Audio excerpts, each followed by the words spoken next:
Okay, so I just want to do a video on what I'm up to, basically what I'm doing next. And so I'm working currently on this knife, and this is a remake of a knife I made already. The previous one I made was in Vanex, and it had a handguard instead of this like sub-hilt kind of thing. I decided to redo it in CPM 3V in 1/8 inch, so it's a little bit thicker than the original one. And there's some little changes. I'll go over them when it's more closely finished, or when it's finished, I think. But one of the things that I did decide to just keep, somebody in the comments before mentioned that I should keep this little piece the original size and then just grind it down, which I did, and it's good advice. It's always good to oversize things and then mess with them and then get them to where you want them. But just to say, the reason I did decide to keep this, this is the size of the drawing, is because it does what I need it to do, which is basically stop your hand. And then the other thing is it's easier to transition from this normal grip to a higher grip. And then there's a third reason, which is less useful, but it's still a reason. When you do have it in hand, using it at the high grip, if in case this thing twists, there's less chance of this actually catching. Well, there's not really a chance the way this is. But if it was longer, there would be a bigger chance. Even though if it's light, there would still be a bigger chance of it actually catching and twisting your finger, if in case this knife gets twisted forward.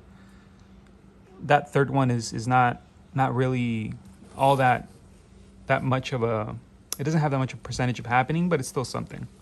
So besides this, what I'm gonna do, and this is something that's kind of a pain for me, but so I'm already making a remake of something I made.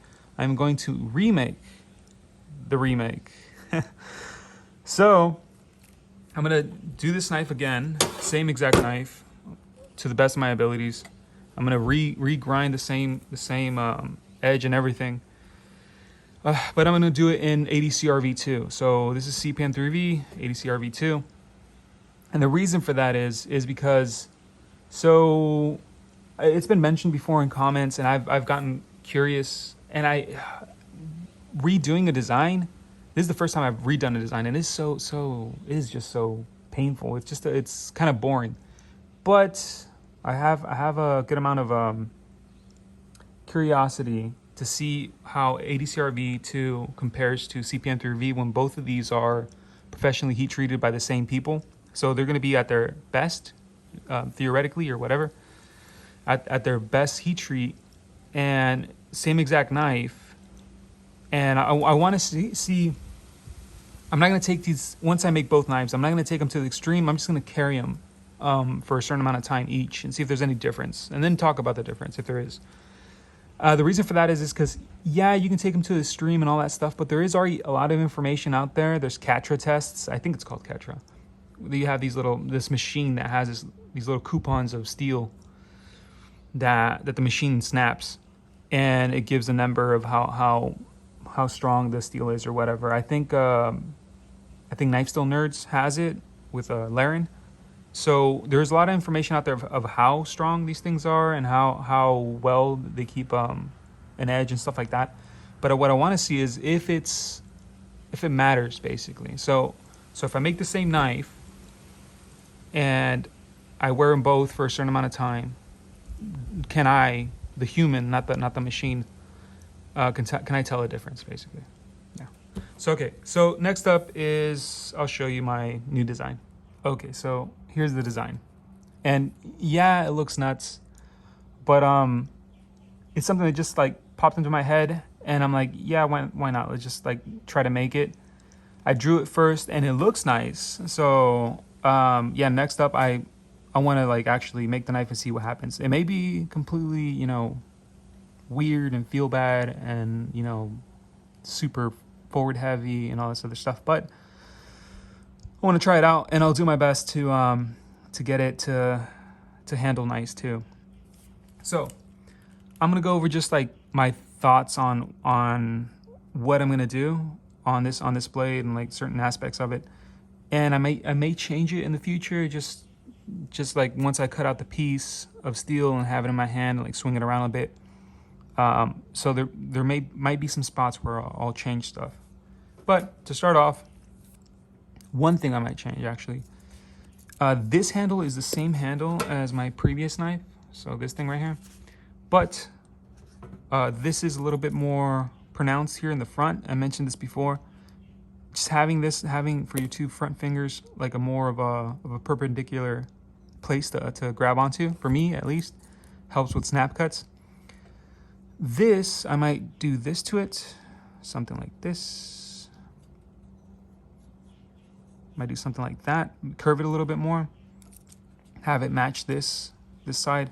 And the reason for that is because this knife, even though it has the same handle as the previous knife, is gonna have more weight in the front, and I don't know yet. I don't know if I'm actually gonna do that yet. But since I think it's gonna have more weight, I mean it is. I'm afraid that I don't think it'll slip, but that it would feel like it's gonna slip every time I use it. And I don't like that either. So I might do that. I gotta mess around with this other knife a little bit more, like swinging it hard and stuff like that, before I decide. But that's one thing. Also, on the handle, I'm gonna do a different design using the same things. These are G10 rods, the red circles. So using the same G10 rods, not same color, but same thing. I'm gonna do a different design on this knife too.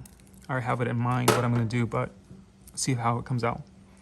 The other thing is, this will be sharpened, but it's not gonna be sharp up until probably like around this point. And the reason for that is because this is gonna be a flat on top. So it's gonna be from here to here is gonna be completely 90 degree flat on top, like this. See how this is flat and then it gets rounded out? So same thing, it's gonna get rounded out and then it's gonna eventually go into an apex. And then after it gets to an apex, it's gonna stay like that way. And then eventually it's gonna be thin enough that it's gonna be sharp. So probably from here all the way up, it'll be sharp. And this is gonna be either a full convex or a flat grind, but it's gonna be as thin as possible, basically, for sure. If I choose either or, it's gonna be thin as possible. And the only part that's gonna stay the same thickness as the stock is gonna be this line here, which is gonna be 0.187 Magna Cut is gonna be the piece of steel on the stock I'm gonna use. So that's gonna be the thickness from well, all this is gonna be that thickness. And then down this line, same thickness up until probably this point. And just to keep this tip kind of strong, I won't taper the tip until probably around here. So, but it's gonna be flat on top, which I said already, I guess. These two are bevels, bevel. And I wanna see how clean I can actually make this line here on both sides. We'll see.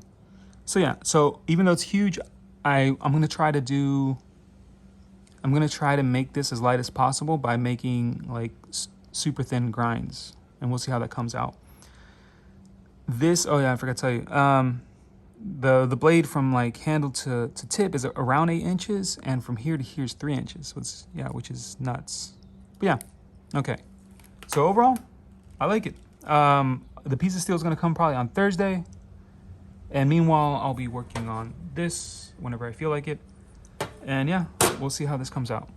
All right, any questions, let me know.